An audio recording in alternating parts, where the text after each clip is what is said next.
नमस्कार, मी सौरभ कोरटकर. झी24 मध्ये आपल्या सगळ्यांचं स्वागत. गेल्या काही महिन्यांपासून एका विषयाची सर्वाधिक चर्चा आहे. त्याला वादाची, सामाजिक न्यायाची किनार आहे, संघर्षाचा इतिहास आहे. विषय आहे अनुसूचित जातींमधील आरक्षण उपवर्गीकरणाचा. जेव्हापासून सर्वोच्च न्यायालयाने उपवर्गीकरणासाठी हिरवा कंदील दाखवलाय तेव्हापासून उपवर्गीकरणाचा समर्थक आणि विरोधक असे दोन मतप्रवाह पाहायला मिळतात. एकाच प्रवर्गातल्या इतर मागास जात समूहांना मुख्य प्रवाहात आणण्यासाठी ही तरतूद असल्याचं न्यायालयाने नमूद केलं होतं. याच अबकडं आरक्षण उपवर्गीकरण मुद्द्यावरून सातत्यानं महाराष्ट्राच्या विधिमंडळात, रस्त्यावर, मंचावर आवाज उठवणारे भाजप आमदार अमित गोरखे आज आपल्या सोबत आहेत. आरक्षण उपवर्गीकरण काय आहे, ते गरजेचं का आहे, त्यावरून वाद का तयार होतोय आणि या उपवर्गीकरणाच्या माध्यमातून नेमकं काय साध्य होणार याबद्दल आपण बोलणार आहोत. सर, आपलं स्वागत झी24 मध्ये. नमस्कार. पहिला प्रश्न मला एक साहजिक तो पडला की पेपर विक्रीपासून तुम्ही तुमच्या आयुष्याची कमाईची सगळी सुरुवात झाली. अत्यंत सर्वसामान्य मागासवर्गीय घरातला एक मुलगा, त्यानंतर तुम्ही उच्च शिक्षण घेतलं, MBA घेतलं आणि त्यानंतर आता सामाजिक संघर्षाची मशाल तुम्ही कसं काय हाती घेतली आहे? खरं तर हे बाळकडू घरात नसे, आई वडील आहेत आणि नंतरच्या काळामध्ये माननीय मुख्यमंत्री देवेंद्रजी फडणवीस आहेत. त्यामुळं समाजासाठी काहीतरी केलं पाहिजे आणि जे पद दिलंय त्या पदाचा पुरेपूर उपयोग माझ्या समाजासाठी, खास करून मागासवर्गीय समाजासाठी झाला पाहिजे, या भूमिकेतनं आता मी काम करतोय. आणि तुम्ही पेपर विक्री वगैरे पण सुद्धा केली आहे, तर तो सगळा तुमचा संघर्ष. घरातली परिस्थिती म्हणजे मी अत्यंत सर्वसामान्य गरीब कुटुंबातून आलोय. माझे वडील त्यावेळेस ग्रीव्स कंपनीमध्ये वॉचमन म्हणून कामाला होते. आई शिक्षिका, बालवाडी शिक्षिका होती आणि तिथपासूनचा प्रवास आहे. आणि लहानपणी त्या स्ट्रगलमध्येच गेलं. घरातल्या परिस्थिती, एज्युकेशन करत असताना पेपर विक्री करणे आणि मग एज्युकेशन करणे अशी ती व्यवस्था त्यावेळेसची होती. त्यामुळं लहानपणापासून स्ट्रगल आणि तो सगळा प्रवास मी केलेला आहे. त्यामुळं नेमकी गरिबी काय असते आणि त्यावेळेस झालेले हाल इतर आपल्या गरीब बांधवांना होऊ नयेत, जे खऱ्या अर्थानं शिक्षणापासून वंचित राहिलेत. आज त्यांना नोकऱ्या नाहीयेत आणि अशी परिस्थिती जर एखाद्या कुटुंबावर ओढवली तर ती काय परिस्थिती असते याची जाणीव ही त्यावेळेस मला झालेली आहे. आणि म्हणूनच आजचा जो प्रवास आहे तो खऱ्या अर्थाने पुढचा प्रवासही या सर्व गोरगरिबांसाठी माझा असेल. सर, 1.5 वर्षांपासून तुम्ही विधान परिषदेत आमदार म्हणून काम बघत आहात. विधानसभेतल्या आमदाराचं काम आणि त्या बाबतीत लोक थोडंसं माहिती असतं त्यांना, पण विधान परिषदेच्या आमदारांच्या कामाबाबत लोक थोडेसे अनभिज्ञ असतात. तर तुम्ही विधान परिषदेचं कामकाज जेव्हापासून बघताय आमदार म्हणून, त्यानंतर तुम्ही कोणकोणते मुद्दे हाती घेतलेत आणि कोणकोणते मुद्दे मार्गी लावले? आता उपवर्गीकरणाचा मुद्दा आपण बघतोच आहे आणि त्याच्याबद्दल आपल्याला चर्चा पण करायची आहे, पण ते सोडून आणखी कोणते मुद्दे तुम्ही हाती घेतलेत? खरं तर मी आता विधान परिषद सदस्य होऊन मला आता 1.5 वर्ष पूर्ण होतात आणि या दीड वर्षामध्ये अनेक मुद्दे मी स्थानिक आमच्या पिंपरी चिंचवडचे असतील, पण त्याबरोबर असे काही मुद्दे घेतले की ज्याचा सरकारने दखल घेऊन त्याचा GR पारित झालाय आणि पुढच्या येणाऱ्या पिढीला त्याचा फायदा होणार आहे. आपल्याला सगळ्यांना कल्पना आहे की पुण्यातल्या एका मोठ्या हॉस्पिटलचं एक प्रकरण माझ्या PAच्या बाबतीत घडलं होतं. त्यानंतर एक सरकारने GR काढला की ज्याच्यामध्ये गोरगरीब लोकांकडनं ऍडमिशनच्या वेळेस कुठलेही डिपॉझिट घेतलं जाणार नाही. विदाऊट डिपॉझिट ऍडमिशन्स आता मिळायला लागलेले आहेत. त्यानंतर स्मशानभूमीमध्ये आजही गोरगरीब दलित बांधवांना, मागासवर्गीय बांधवांना स्मशानभूमी मिळत नाही. त्यामुळे एक गाव एक स्मशानभूमी असावी आणि सगळ्यांना त्या ठिकाणी स्मशानाचा उपयोग व्हावा, या इंटेन्शननी तो मी मुद्दा घेतला. आणि आता माननीय मुख्यमंत्री देवेंद्रजी फडणवीस यांनी एक चांगली कमिटी त्याची तयार केली. माननीय गोरे मिनिस्टर साहेब जयकुमार गोरे त्याचे अध्यक्ष आहेत आणि त्या समितीत आम्ही काम करतोय आणि एक गाव एक स्मशानभूमी या इंटेन्शननी काम करतोय.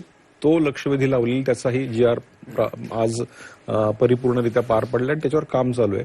तिसरा आणखी एक मुद्दा की मागासवर्गीय लोक ज्यावेळेस नोकरीला जायचे, खास करून मागासवर्गीय समाजातले, मग ते शिपाई असतील, प्यून असतील, तहसीलदार असतील, PI असतील, PSI असतील, पण हिंदू म्हणून, मागासवर्गीय म्हणून त्या जातीच्या आधारे नोकरी करायला झाल्यानंतर, स्थिर सावर झाल्यानंतर त्या अनेकांनी ख्रिश्चन धर्माकडे वाटचाल केली. तो मुद्दा मी त्यावेळेस लक्षवेधी म्हणून लावला.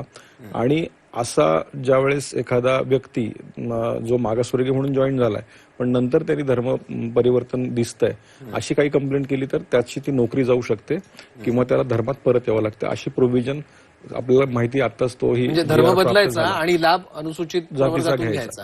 पण त्याच्यावरही कायदा आला, त्याच्यावरही धोरण आलं, त्याच्यावरही GR निघाला. हे सगळे प्रश्न मागच्या 1.5 वर्षातले मी मांडलेले आणि त्याच्यावर धोरण झाले आणि खऱ्या अर्थानं याचा फायदा येणाऱ्या पिढीला होणार आहे.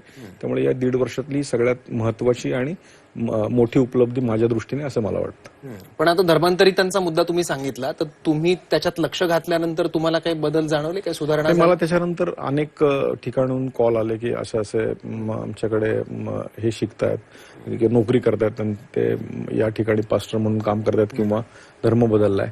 मग अशा परिस्थितीमध्ये आपण तिथे अप्रोच केल्यानंतर, तिथल्या कलेक्टरला सांगितल्यानंतर त्या लोकांचेच फोन आलेत की नाही, आम्ही आता पुन्हा एकदा आपल्या समाजामध्ये आम्ही इतर काम थांबवतोय. म्हणजे अशा घटना घडतायत आणि त्याचा परिणाम दिसू लागलेला आहे. ठीक आहे. आता मी उपवर्गीकरण या विषयाकडे येतो. उपवर्गीकरणाचा मुद्दा नेमका कधीपासून तुम्ही हाती घेतला आणि हा मुद्दा तुम्हाला इतका महत्वाचा का वाटतो? नाही, खरं तर उपवर्गीकरणाचा मुद्दा मी संपूर्ण महाराष्ट्र फिरत असताना मी अनेक कुटुंबांमध्ये गेलो, अनेक समाजामध्ये गेलो. मातंग समाज आहेच, पण अनेक मागासवर्गीय समाजात गेलो. मग त्यात मादिगा असेल, बुरुड असेल, ढोर समाज असेल, चर्मकार समाज असेल. मला त्या ठिकाणी प्रकर्षाने जाणवलं की या समाजापर्यंत कुठल्याही प्रकारे शिक्षण पोचलेलं नाही. मादिका समाज व इतर समाजाचा कुठला माणूस, सिंगल माणूस आज त्यांना नोकरीतही नाही. मादिका आरक्षणाची तरतूद तर केलेली आहे. आरक्षणाची तरतूद केलेली, पण शिक्षणापासून वंचित आणि माहिती नसल्यामुळे, अशिक्षितपणा यामुळे हा सगळा समाज हा मागे राहिलेला आहे. आणि त्याच दरम्यान आरक्षण उपवर्गीकरणाचे विषय इतर राज्यांमध्ये चालू आहेत. पंजाबमध्ये झालं, हरियाणा झालं, आंध्र प्रदेश झालं, तामिळनाडू झालं. अशा राज्यांमध्ये उपवर्गीकरणचे विषय कंप्लीट झालेले, पूर्ण झालेले आहेत. त्यातच 1 ऑगस्ट 2024ला state of Punjab versus Harvinder Singh या केसमध्ये त्या 7 खंडपीठाच्या कोर्टाने स्पष्ट आदेश दिले की राज्यांनी आरक्षण उपवर्गीकरण केलं पाहिजे. मग आरक्षण उपवर्गीकरण करत असताना त्यांच्यानुसार, त्या कोर्टाच्या प्रिडिक्टनुसार होमिजिनियस आणि हेट्रोजिनियस असे 2 प्रकार त्यांनी त्या ठिकाणी मांडलेले आहेत की ज्यांचं आरक्षणामधलं आरक्षण ज्यांना खऱ्या अर्थाने मिळालं पाहिजे. त्यांनी स्पष्ट सांगितलं आणि त्याच्यात विशेष म्हणजे भूषण गवई सुद्धा त्या 7 खंडपीठाच्या याच्यामध्ये, ते स्वतःही त्यांचं त्या ठिकाणी प्रिडिक्ट आहे. आणि हे 1 ऑगस्ट 2024ला ज्यावेळेस आरक्षण उपवर्गीकरण करा, राज्यांनी त्यांचं निर्णय घेऊन करा असं सांगितलं. आणि आरक्षणामध्ये जे मागास आहेत, मागासल्यांमधले जे मागास आहे त्यांचं प्रमाण, मग नोकरीतलं प्रमाण असेल, स्पर्धा परीक्षेतलं प्रमाण असेल, हे सगळे प्रमाण बघून तुम्ही आरक्षण जाहीर करा असं सांगितलं. आणि ते जाहीर झाल्यानंतर मगाशी मी 4 राज्यांची नावं घेतली, पंजाब, हरियाणा, आंध्र प्रदेश, तामिळनाडू, या राज्यांनी त्या ठिकाणी आरक्षण उपवर्गीकरण जाहीर केलं. तिथं कुठलाही त्या ठिकाणी केओस झाला नाही, कुठेही त्या ठिकाणी विरोध झाला नाही. पण महाराष्ट्रामध्ये माननीय मुख्यमंत्र्यांनी या सुप्रीम कोर्टाच्या निर्णयाप्रमाणे ताबडतोब निर्णय घेऊन त्या ठिकाणी अनंत बदर समिती त्या ठिकाणी बसवली. अनंत बदर समितीनं 1.5 वर्ष अभ्यास करून तो रिपोर्टही सबमिट केला. रिपोर्ट सबमिट केल्यानंतर महाराष्ट्रामध्ये अनेकांना असं वाटलं की हे उपवर्गीकरण नाही झालं पाहिजे आणि मग त्यानंतर केओस तयार झाला. पण मला आवर्जून सांगायचं आहे की मी डॉक्टर बाबासाहेब आंबेडकरांचा पाईक आहे आणि ज्या समानता ही पूर्ण राज्यांमध्ये यावी, देशात यावी, ही भूमिका डॉक्टर बाबासाहेब आंबेडकरांची होती. आणि म्हणूनच संविधानाच्या धर्तीवर सर्वोच्च न्यायालय त्या ठिकाणी उभं राहिलं. सर्वोच्च न्यायालयाचा निकाल हे सगळेच आपण तंतोतंत पाळतो. आमची भूमिका एकच आहे, सर्वोच्च न्यायालयाने दिलेला निकाल जो आहे त्या निकालाचं लवकरात लवकर अंमलबजावणी महाराष्ट्र सरकारने करावी, याची ही लढाई आहे. ठीक आहे. त्याला विरोध नेमका का होतोय तो मला प्रश्न विचारायचा आहे तुम्हाला. पण त्याच्या आधी काही राज्यांची तुम्ही नावं घेतली की जिथं यापूर्वीपासून उपवर्गीकरण केलेलं आहे. तर तिथल्या उपवर्गीकरणाचा तिथल्या काही जात समूहांना, जे की वंचित होते आरक्षणापासून, त्यांना कसा फायदा झाला? नाही, खरं तर आज पंजाबमध्ये त्यावेळेस ज्ञानी जैल सिंगचं सरकार होतं. आंध्रामध्ये न्यायमूर्ती रामचंद्र राजू यांनी तो आयोग हे केला. आणि आत्ता त्या आरक्षणाचा फायदा त्या ठिकाणी स्पर्धा परीक्षांमध्ये होतोय, नोकऱ्यांमध्ये होतोय. ज्यांना आजपर्यंत कुठल्याही सरकारी ऑफिसमध्ये एंट्री नव्हती, अशांना त्या नोकऱ्या मिळालेल्या आपण आता पंजाबमध्ये बघतोय, हरियाणामध्ये बघतोय. त्यामुळे तिथले मॉडेल जे आहेत वर्क झालेत आणि वंचितांतल्या वंचितांना याचा फायदा झालेला या आरक्षण उपवर्गीकरणावरून त्या राज्यात आपल्याला बघायला मिळतोय. आमची भूमिका ही एकच आहे की आम्हाला कुणाचंही दिलेलं हिसकून घ्यायचं नाहीये. आज जे माझा बांधव, मोठे बंधू आम्ही त्यांना समजतोय, बौद्ध समाज, खऱ्या अर्थाने त्यांच्याकडनं अनेक गोष्टी शिकण्यासारख्या आहेत. एज्युकेशन असेल, सरकारी नोकरी असेल, ह्या सगळ्या त्यांनी त्यांच्या बुद्धिमत्तेवर आणि डॉक्टर बाबासाहेब आंबेडकरांनी सांगितलेल्या विचारावर पुढे जाऊन त्यांनी मिळवल्या. परंतु आज त्यांच्यामध्ये एक अनसिक्युरिटी निर्माण झाली काही जणांमध्ये की बाबा आता आमच्यातलंच काही हिरवून घेणार का. आम्ही आमची भूमिका किंवा आरक्षणाची भूमिका तशी नाहीच आहे. जे वंचितातले वंचित आहेत त्यांना तुम्ही खरं त्यांना आणखी सपोर्ट केला पाहिजे. आणि आपल्या घरामध्ये जर एखादा भाऊ मोठा झालाय, नोकरीने मोठा झालाय, पैशाने मोठा झालाय, तर तो छोट्या भावाला 100% हात देतो आणि त्यालाही बरोबर घेतो. हीच आमची भूमिका आहे. आणि डॉक्टर बाबासाहेब आंबेडकरांनी जी सांगितलेली समानता आहे ती यावी म्हणून हे उचललेलं पाऊल आहे. मला असं वाटतं की डॉक्टर बाबासाहेब आंबेडकरांचे विचार आपण सगळ्याच स्तरावर वाचत असतो, ऐकत असतो. त्यामुळे समानता जी आहे, समान संधी प्रत्येकाला मिळावी हे विचार पेरण्याचं काम खऱ्या अर्थानं डॉक्टर बाबासाहेब आंबेडकरांनी केलं. आणि तोच विचार, तोच मूळ धागा या आरक्षण उपवर्गीकरणाचा आहे. तुम्ही ज्या राज्यांची नावं आता घेतली तिथे सुद्धा उपवर्गीकरण लागू होण्याच्या आधी सर्वाधिक लाभ घेतलेल्या काही जाती असतील आरक्षणाचा आणि त्यानंतर उपवर्गीकरण आलं. या राज्यांमध्ये विरोध नाही झाला, मग महाराष्ट्रात विरोध का होतोय उपवर्गीकरणाला? यावरून एवढं वातावरण का तापतंय? महाराष्ट्रामध्ये एकतर मी याच्या आधी पण सांगितलं, माननीय रामदास आठवले साहेबांनी पण परवा दिवशी स्टेटमेंट केलं की आरक्षण उपवर्गीकरण झालं पाहिजे. माननीय प्रकाश आंबेडकरांचा की व्हिडिओ मीही पाहिला होता, सगळ्यांनी पाहिला की आरक्षण उपवर्गीकरण झालं पाहिजे असं त्या व्हिडिओमध्ये म्हटले होते. नंतर त्यांचा त्या विषयातला वेगळा व्हिडिओही प्रसारित झाला. पण याच्यामध्ये मला असं वाटतं की जर फेरविचार आपण जर केला तर या ठिकाणी असलेलं भाजप सरकार असेल किंवा यांची भूमिका काही लोकांना न पटणारी आहे म्हणून हा विरोध असेल. दुसरं महत्वाचं की आज या विषयात अत्यंत वेगळ्या पद्धतीनं, अत्यंत वाईट पद्धतीनं ट्रोलिंग केलं जातं. मीही स्वतः या गोष्टीतनं गेलेलो आहे. आतापर्यंत अनेक पत्र मला धमकीचे आलेत, मारून टाकण्याचे आलेले आहेत. त्याचबरोबर घरच्यांनाही पण, अगदी आई असेल, माझी वाईफ असेल, यांच्यावर उपवर्गीकरणाचं समर्थन करता समर्थन करतोय म्हणूनच. आणि याच्यामध्ये थोडंसं अनालिसिस केल्यानंतर असं जाणवलं की काही ट्रोलर्स आहेत की जे स्वतःचं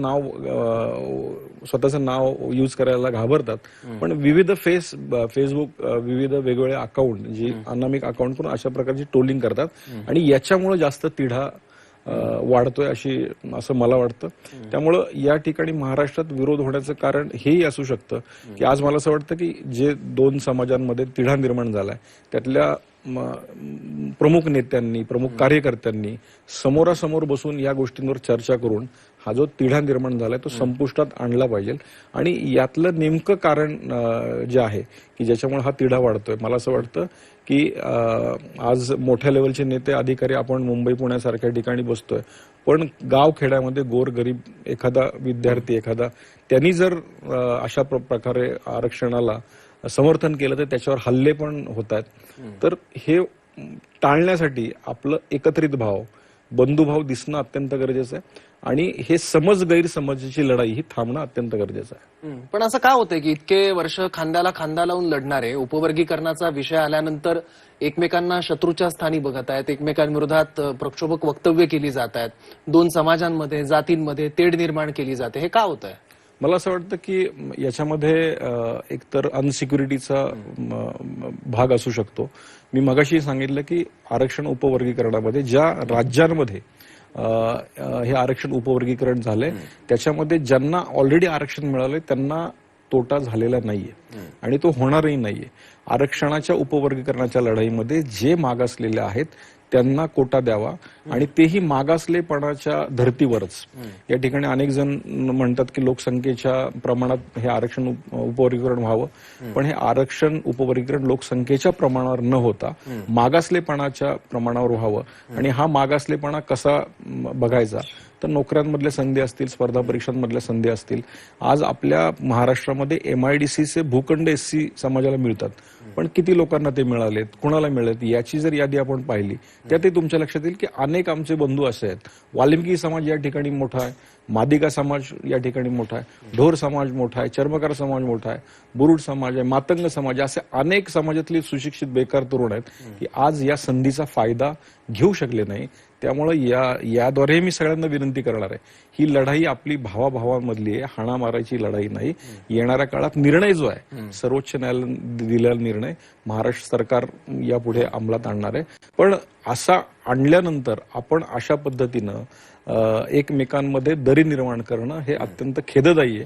आणि येणाऱ्या काळामध्ये ही दरी वाढवण्यापेक्षा आपण कमी करण्यासाठी प्रयत्न केले पाहिजे. एक टीका अशी पण केली जाते, आरोप केला जातो की जातींमध्ये भांडणं लावण्यासाठी संघ आणि भाजपने केलेला हा डाव आहे उपवर्गीकरणाचा. मी मगाशीच तुम्हाला सांगितलं की आज पंजाब, कर्नाटक, तामिळनाडू हे जे 5 राज्य होते, या राज्यांमध्ये ज्या वेळेस आरक्षण उपवर्गीकरण जाहीर केलं, या 5ही राज्यांपैकी एका राज्यामध्ये फक्त भारतीय जनता पार्टीचं सरकार होतं. बाकी 2 राज्यांमध्ये काँग्रेस आणि स्थानिक सरकार होतं. पण या आरक्षण उपवर्गीकरणाचा जर आपण खऱ्या अर्थानं इतिहास पाहिला तर 1882 साली स्वतः महात्मा फुलेंनी हंटर कमिशन पुढे त्यांनी असं म्हटलं होतं की आरक्षणामध्ये आपल्याला जो वर्ग वंचित आहे त्यासाठी काहीतरी केलं पाहिजे. त्यामुळे आपण जर पाहिलं तर 1965 साली काँग्रेसचं सरकार असताना लोकूर आयोग, ज्यांनी आरक्षणाचा सगळ्यांना फायदा व्हावा म्हणून त्यांनी एक गव्हर्नमेंटला एक हे दिलं होतं की बाबा या आयोगाने की या आरक्षणाचा सर्वासार सगळ्यांना फायदा व्हावा म्हणून त्यांनी एक सबमिशन त्या ठिकाणी केलेलं होतं. त्यामुळे हा इतिहास जो आहे, हा इतिहास जर आपण पाहिला तर अगदी आत्ताच्या लेटेस्ट ह्याच्यामध्ये आपण जर पाहिलं तर आपला साळवी आयोग आहे.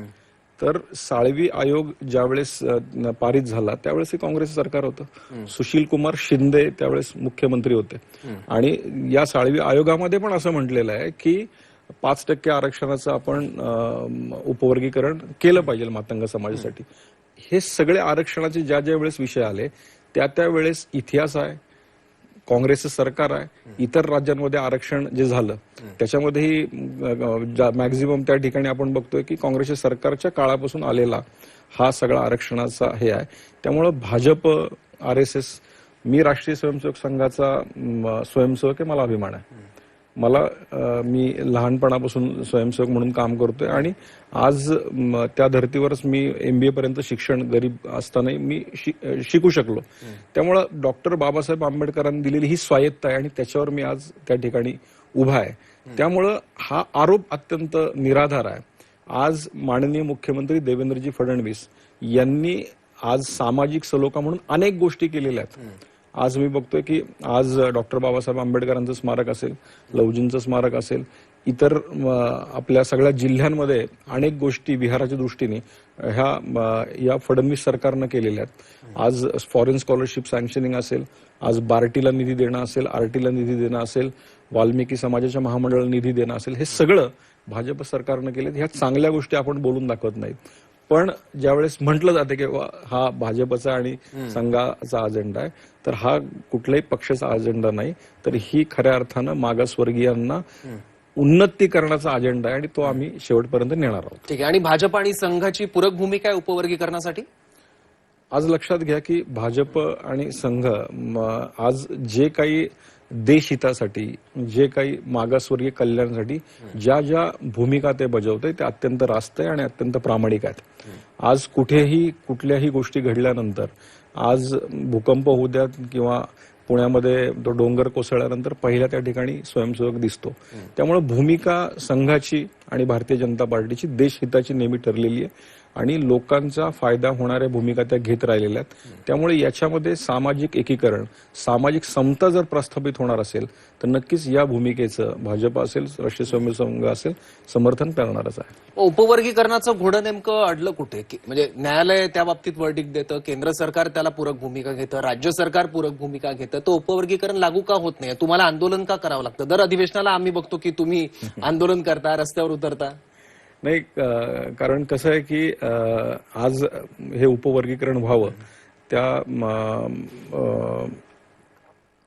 उपवर्गीकरण होण्यासाठी सुप्रीम कोर्टाने जे निर्देश दिले त्या निर्देशाचं पालन करून ही पूर्ण जी यंत्रणा आहे ती राबवायची. त्याच्यामुळं 1 ते 1.5 वर्ष ह्या बदर समितीने पूर्ण अभ्यासासाठी घालवलाय आणि हा अभ्यास चालू असताना त्यांनी आमच्या प्रेशरमुळे, मी त्या ठिकाणी लक्षवेधी लावल्या, अनेक त्या ठिकाणी आतमध्ये आंदोलनं केली, हे कुठेतरी पटलावर आलं आणि त्याच्यानंतर एक सरकारवर, माझंच सरकार आहे पण प्रेशर आणण्याचं एक जो नियमाप्रमाणे काम आहे ते झालं. पण आता अभ्यास झालाय, सबमिशन झालंय, पण मग निर्णय कधी घेणार? कारण आज सरकारने आधीच निर्णय घेतला असता तर एवढी आंदोलनाने एवढी झाली नसती. सुप्रीम कोर्टाचा आदेश हा जर असेल तर सरकारने लवकरात लवकर निर्णय घेणं हे बंधनकारक आहे. आणि मग सुप्रीम कोर्टाचा निर्णय असताना आज ज्या काही नियमाप्रमाणे ज्या काही गोष्टी पूर्ण झालेल्या आहेत, समितीने आज त्यांचं सबमिशनही केलंय, मग त्यामुळे आमची मागणी हीच आहे की लवकरात लवकर या सुप्रीम कोर्टाच्या आदेशाप्रमाणे हे उपवर्गीकरण जाहीर झालं पाहिजे आणि जाहीर व्हावं म्हणून एक प्रेशर क्रिएशनचा भाग म्हणूयात समाज आमचा रस्त्यावर उतरतो. ठीक आहे, मला एक सांगा, मग आता अधिवेशन सुरू होत आहे काही दिवसातच, मग या अधिवेशनात तरी ते होणार का की परत अमित गोरखे आम्हाला आंदोलन करताना दिसणार? नाही, आमची तर भूमिका हीच आहे की येणाऱ्या अधिवेशनामध्येच या उपवर्गीकरणाचा निकाल सरकारने लावला पाहिजे. कारण हे खूप दिवस गेल्या 1.5 ते 2 वर्ष 2024 पासून हे आरक्षण उपवर्गीकरण महाराष्ट्रामध्ये आज होणार अशा काही घोषणाही झाल्या. त्याचबरोबर माननीय मुख्यमंत्र्यांनी पण याच्या आधीही सांगितलं की आरक्षण उपवर्गीकरणासाठी आम्ही लवकरच जाहीर करणार आहोत. त्यामुळे मला असं वाटतं की आरक्षण उपवर्गीकरण या अधिवेशनामध्ये सरकारने जाहीर करावं ही विनंती मी आपल्या चॅनलद्वारे सरकारला करणार आहे. ठीक आहे, बघू सरकार या संदर्भात काय भूमिका घेते आणि परत एकदा तुमच्यावर आंदोलनाची वेळ येते का येते अधिवेशनात ते सुद्धा आम्हाला बघायचं आहे, कारण बातम्या आम्हाला वाचायच्या असतात मग. त्यामुळे शुभेच्छा तुम्हाला तुमच्या लढ्यासाठी आणि धन्यवाद, आपण इथे आलात, आम्हाला वेळ दिलात आणि तुमची भूमिका आणि उपवर्गीकरण विषय आमच्या समोर फार सोप्या शब्दात मांडलात त्यासाठी. आणि याचं आता वेळ झाली इथेच थांबण्याची. पाहत राहा झी 24 तास.